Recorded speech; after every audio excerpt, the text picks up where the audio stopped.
Narendra memejamkan matanya, merasakan usapan lembut Tia di kepalanya. Namun, matanya terbuka kalau wanita itu menghentikan pergerakan tangannya. Narendra menoleh dan melihat Tia memejamkan matanya juga. Sepertinya wanita itu pun juga mengantuk. Setelah hampir 1 jam memijat dan mengusap kepalanya, Tia, sentuhan dan panggilan lembut Narendra membuat Tia yang tertidur seketika tersentak. Ia mengusap wajahnya demi menyamarkan rasa kantuk yang mendera. "Maaf Tuan, saya tidak sengaja ketiduran," ucap Tia, merasa tak enak hati. Narendra tersenyum tipis, tangannya terulur menggenggam tangan Tia. "Tidak apa-apa, kalau kamu mengantuk tidur saja di sampingku, ini masih muat." Pria itu melirik ke arah kasur di sampingnya. Tia tersenyum kikuk dengan tawaran sang majikan. "Terima kasih atas tawarannya Tuan, biar saya tidur di lantai saja. Tidak pantas rasanya tidur sekasur dengan Anda." Tia menolak dengan halus dan berusaha menjaga batasan mereka berdua. "Kamu takut aku berbuat macam-macam?" Dengan cepat Tia menggelengkan kepalanya, bahkan ia tidak terfikir sampai ke sana. "Tidak Tuan, saya hanya ingin menjaga batasan sebagai pelayan. Kamu mengatakan akan memberikan apapun yang aku inginkan, jadi tolong tidurlah di sini. Aku tidak ingin sendirian di kasur ini." Tatapan Narendra begitu memohon dan genggaman tangannya semakin erat pada sang pelayan. Tia menggigit bibir bawahnya, begitu bimbang dengan permintaan majikannya. "Aduh, bagaimana ya Tuan, saya..." Dengan cepat Narendra menyela. "Malam ini saja Tia, setelahnya kamu tidak perlu menemaniku. Aku merasa sedih dan kesepian setelah Mama meninggalkanku." Ucapan sedih Narendra membuat hati Tia seketika iba. Ia menghela nafas panjang, lalu mengangguk pasrah. Lagi pula, hanya semalam saja, setidaknya pria itu sedikit senang. "Baiklah Tuan." Narendra tersenyum dan segera menggeser tubuhnya agar Tia berbaring di sampingnya. Dengan ragu-ragu pelayan itu naik ke atas kasur, lalu berbaring di sana. Aroma tubuh Narendra semakin terasa dan menusuk ke indera penciumannya. Jantungnya berdebar-debar tak karuan dan hatinya bergemuruh. Ia tidak pernah sedekat ini dengan seorang pria kecuali dengan mendiang suaminya. Suasana dalam kamar itu menjadi hening, namun rasa gugup dan canggung semakin kentara di antara mereka berdua. Perlahan Tia menoleh ke arah Narendra yang berbaring telentang di sampingnya. "Tuan tidak tidur?" Narendra balik menoleh dan mata mereka berdua saling bertemu. Tanpa sadar kedua tangan Tia meremasi spray. Entahlah, tatapan majikannya membuat hatinya menjadi lemah seperti ini. Narendra mengubah posisinya, menyamping ke arah Tia. Wanita itu terlihat semakin tegang, namun ia berusaha tenang. "Kamu sudah lama menjadi single parent?" Mendadak Narendra menanyakan itu. Dengan pelan, Tia mengangguk. "Kurang lebih 3 tahun Tuan. Suami saya meninggal saat saya hamil anak pertama." "Kasihan sekali, pasti itu sangat berat untukmu." Dia menarik nafas dalam-dalam. Ia menerawang ke masa lalu, ke titik terendah dalam hidupnya.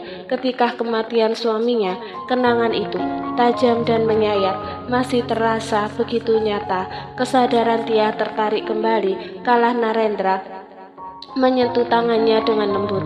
"Apa kamu ingin berbagi cerita denganku Tia? Kamu sudah mendengarkan segala keluhanku, sekarang gantian kamu." Suaranya lembut, penuh empati. Tia menggeleng pelan.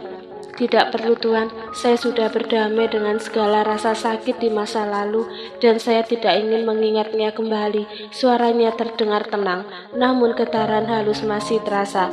Narendra mengangguk, memahami. "Kamu hebat Tia, pasti pria yang mendapatkanmu akan sangat beruntung sekali." Pujian itu membuat dia tersenyum, namun senyuman itu segera sirna, tergantikan oleh ketegangan. Narendra menyentuh pipinya, sentuhan yang begitu lembut, namun terasa begitu berani. Jari-jari Narendra membelai pipinya dengan perlahan, tatapannya intens, berbeda dari biasanya. Tuan kenapa?" Tia tergagap, jantungnya berdebar kencang. Jarak mereka begitu dekat. Tatapan Narendra begitu dalam, penuh makna yang sulit Tia pahami. Udara di antara mereka terasa berkurang, penuh dengan ketegangan yang tak terucapkan. Aroma parfum Narendra yang biasanya menenangkan kini terasa menyesakkan untuk Tia. Ia merasakan sesuatu yang berbeda, sesuatu yang melampaui batas, hubungan majikan dan pembantu. Ketakutan merambat dalam benaknya dan sulit terelakkan.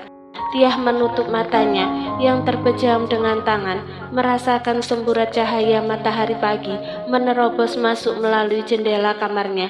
Debu-debu kecil menari-nari dalam sinar yang lembut itu. Tiah menatap ke sekeliling kamarnya dan menyadari dirinya semalaman tertidur di lantai. Karena rasa ketakutan, ia sampai tertidur di sana. Perlahan Tiah bangun dari lantai sambil merenggangkan tubuhnya yang terasa pegal-pegal dan kepala yang terasa pening. Namun tubuhnya menegang kalah mengingat kejadian tadi malam. Ia melirik ke arah pintu. Apakah majikannya masih ada di depan pintu kamarnya? Ia jadi takut untuk keluar. Sudah pasti akan sangat canggung sekali. Meskipun begitu, Tiah melangkah mendekat ke arah pintu dan perlahan membukanya, karena bagaimanapun ia harus tetap menjalankan tugasnya sebagai pelayan di rumah ini. Tiah merasa lega kala melihat di depan kamarnya tidak ada sosok majikannya. Namun saat ia melangkah ke ruang tengah, ia melihat sosok Narendra tertidur di sofa. Dia menahan nafasnya melihat majikannya ada di sana. Ada rasa takut untuk melangkah ke sana dan sudah pasti ia menjadi sangat canggung sekali. Meskipun begitu, dia melangkah ke sana karena bagaimanapun untuk ke dapur ia harus melewati ruangan itu. Tiah menarik nafas dalam lalu melangkah dengan sangat hati-hati hingga tidak menciptakan suara apapun. Saat melewati majikannya, ia melihat majikannya tidur meringkuk di atas sofa tanpa selimut yang menutupi tubuhnya. Sepertinya pria itu tidur semalaman di sini.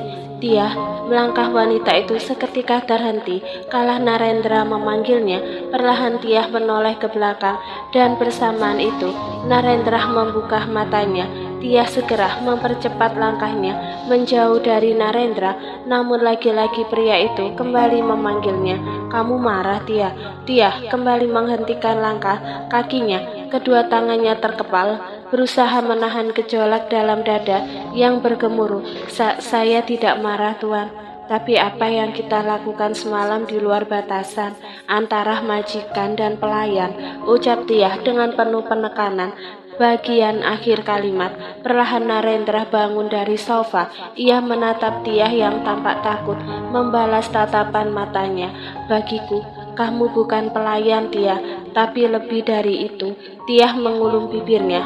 Semakin kesini, ucapan majikannya benar-benar membuatnya sulit mengerti. Sebaiknya Tuan mandi dahulu, saya akan menyiapkan sarapan. Tiah berusaha mencari cara untuk pergi dari hadapan pria itu, tapi sayangnya Narendra tampak enggan memberikan kesempatan untuk Tiah pergi, meski hanya sebentar, apalagi hilang dari pandangan matanya. Bantu aku ke kamar. Tiah memejamkan mata sejenak, jantungnya berdebar kencang. Perintah Narendra masih bergema di telinganya. Kejadian malam tadi masih terasa begitu nyata. Sentuhan tangan Narendra yang membuatnya merinding, membuatnya takut. Bagaimana mungkin ia kembali membantu pria itu ke kamar? Dengan sisa keberanian yang ia kumpulkan, Tiah menggeleng. Maaf Tuan, saya tidak bisa, permisi, ucapnya. Suaranya sedikit gemetar. Ia buru-buru meninggalkan ruangan, langkahnya tergesa-gesa. Seakan dikejar hantu, Narendra menggelengkan kepalanya sambil mengamati kepergian Tiah. Setakut itukah wanita itu padanya? Ia menghela nafas panjang. Apa yang ia lakukan tadi malam memang cara yang salah, sedikit kurang ajar, bahkan mungkin terkesan kasar. Ia ingin Tiah menyadari perasaannya, ingin Tiah tahu bahwa bukan sekedar, tapi rupanya Tiah salah menilai, malah menimbulkan ketakutan. Narendra mengusap wajahnya. merasa frustasi. Ia harus mencari cara lain, cara yang lebih tepat untuk mengungkapkan perasaannya pada dia, cara yang tidak akan membuatnya ketakutan, cara yang akan membuatnya mengerti. Ia harus lebih berhati-hati, lebih peka. Mungkin sebuah pendekatan yang lebih lembut akan lebih efektif daripada yang terkesan memaksa. Pada akhirnya Narendra bangkit dari sofa dan melangkah masuk menuju kamarnya, sedangkan Tia sibuk mempersiapkan sarapan pagi hari ini. Meskipun ada rasa was-was dalam benak wanita itu, kurang lebih 1 jam Tia selesai menyiapkan sarapan pagi. Biasanya majikannya senang makan yang berat-berat, mungkin supaya kenyang lebih lama. Dan tidak lama sosok Narendra muncul dengan tongkat yang menjadi alat bantunya berjalan. Rasa canggung kembali Tia rasakan kala majikannya duduk di kursi makan. Ia berusaha fokus menyajikan hidangan, namun kegugupannya mengalahkan konsentrasinya. Tangan kanannya yang gemetar tak sengaja menyenggol mangkok berisi sop panas. Kuah bening itu muncrat mengenai kulit tangannya. Au! Tia memeki kesakitan. Ia memegang erat tangannya yang terasa perih. Tia, astaga! Narendra segera bangkit dari kursinya. Ia menghampiri Tia dengan wajah khawatir. Dengan sigap, ia meraih tangan wanita itu, memeriksa luka yang tampak memerah di tangan. Panas, Tuan, keluh Tia. Narendra mengambil segelas air putih dari meja, lalu menyiramnya perlahan ke tangan Tia. Sentuhannya lembut. Ia mengusap-usap tangan Tia dengan hati-hati. Setelah ini dioleskan salep supaya tidak melepuh, ucap Narendra. Suaranya lembut dan penuh kepedulian. Tia tertegun. Kepedulian Narendra begitu terasa dan menyentuh hatinya. Iya Tuan, terima kasih. Ia menundukkan kepalanya tanpa berani melihat Narendra. Lain kali lebih hati-hati lagi ya. Tia mengangguk. Oh iya, hari ini aku akan pergi ke Jakarta dan mungkin lusa baru pulang ke sini. Apa kamu mau ikut? Dengan cepat Tia menggeleng. Tidak usah Tuan, biar saya menjaga villa saja di sini. Tapi sebaiknya kamu ikut bersamaku Tia. Di villa ini jauh dari rumah orang-orang karena letaknya yang paling ujung. Apalagi satpam yang berjaga di sini izin tidak masuk untuk beberapa hari. Tidak usah Tuan, saya bisa menjaga diri, ucap Tia dengan nada lembut menolak.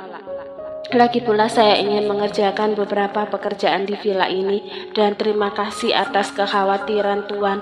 Tapi saya baik-baik saja. Lagi pula saya sudah terbiasa tinggal sendiri di villa ini. Meskipun begitu, Narendra tetap saja ragu untuk meninggalkan Tia, apalagi meninggalkan di villa yang besar ini seorang diri. Nasitah merasa kehidupannya begitu dilimpahkan kebahagiaan berlipat-lipat oleh Tuhan dari suami, mertua dan anak-anak. Apalagi semenjak kelahiran Aileen, kebahagiaan keluarga kecilnya semakin lengkap. Saat ini Nasita tengah duduk di kursi balkon sambil senyuman terus terukir di bibirnya melihat wajah mungil dan lucu itu. Semilir angin sore menciptakan hawa yang begitu menenangkan dengan keindahan taman yang ada di dekat balkon kamar. Sambil duduk di kursi goyang dan Nasitah memejamkan matanya menikmati udara sore hari. Namun sebuah teguran membuatnya tersentak. Kenapa duduk di sana sayang? Nanti Aileen masuk angin. Sedan yang baru masuk kamar melangkah menghampiri istrinya. Nasitah segera membuka mata dan menoleh. Aku hanya ingin menikmati udara segar, jadi duduk di balkon mas. Tapi jangan kebiasaan membawa Aileen keluar seperti ini. Takutnya masuk angin. Kamu tahu sendiri, usianya baru beberapa hari. Raut wajah Nasitah terlihat merasa bersalah setelah mendapatkan teguran dari suaminya. Maaf ya mas, sekarang ayo masuk. Sedan merangkul bahu Nasitah lalu menggiringnya masuk ke dalam kamar. Setelah masuk ke dalam kamar, Nasitah memilih duduk di bibir kasur. Jangan dibiasakan Aileen dibawa-bawa keluar. Tunggu usianya sampai 4 bulan dulu. Sedan tampak protektif dengan putri kecilnya. Nasita hanya bisa mengangguk. Semenjak putri mereka lahir, suaminya jadi seperti ini. Mungkin karena ini putri pertama mereka. Semua hal yang terkait dengan Aileen, suaminya selalu ikut campur. Ingin protes pun percuma. Iya mas, hanya kata itu yang keluar dari mulut Nasita. Ia memilih membaringkan Aileen ke kasur. Setelah dirasa putri kecilnya sudah terlelap, suara ketukan pintu membuat atensi keduanya teralihkan. Sedan segera melangkah menuju ke pintu, lalu membukanya. Terlihat seorang pelayan berdiri di sana. Tuan, saya ingin memberitahu, Tuan Narendra datang dan ingin menemui Anda. Suruh dia menunggu di ruang tengah. Nanti aku akan ke sana, ucap Sedan yang diangguki oleh pelayan. Setelah pelayan itu pergi, Sedan menutup pintu kamar. Ada apa mas? Nasita melontarkan pertanyaan kala Sedan kembali menghampirinya. Ada Narendra. Kemarin papa memintaku menelponnya untuk datang ke sini. Sepertinya papa ingin membicarakan hal penting. Nasita manggut-manggut dengan jawaban suaminya. Di ruangan tengah, Narendra tampak tenang menunggu Sedan sambil duduk di sofa dan sesekali matanya melirik ke arah Tia yang berdiri di sampingnya. Wanita itu ia paksa untuk tetap ikut ke Jakarta karena bagaimanapun hatinya tidak tenang meninggalkan Tia seorang diri. Duduklah Tia, jangan berdiri terus, tegur Narendra. Tidak tuan, biar saya berdiri saja. Tia menolak dengan halus, membuat Narendra menghela nafas berat. Ia melirik ke arah tangga dan bersamaan itu sosok Sedan dan muncul sambil menuruni anak tangga, lalu berjalan ke arah mereka. Sudah lama menunggu, tanya Sedan kala menghampiri Narendra dan mereka berdua saling berjabat tangan. Baru saja kak, mata Sedan melirik ke arah wanita muda yang berdiri di samping Narendra. Dia siapa? Mendengar pertanyaan itu, Narendra melirik Tia di sampingnya. Senyuman terukir di bibirnya. Ia mendekatkan wajahnya ke telinga saudara tirinya, lalu membisikkan sesuatu yang membuat raut wajah Sedan terlihat terkejut. Sementara itu, Tia tampak tegang kalah melihat majikannya tengah berbisik-bisik, dan bersamaan itu Sedan melirik ke arahnya seolah majikannya tengah membicarakan dirinya. Kamu serius Narendra? Sedan masih dengan ekspresi terkejutnya. Untuk apa aku bohong? Makanya aku bawa ke sini. Narendra melirik Tia yang menatap dirinya dengan tatapan rumit.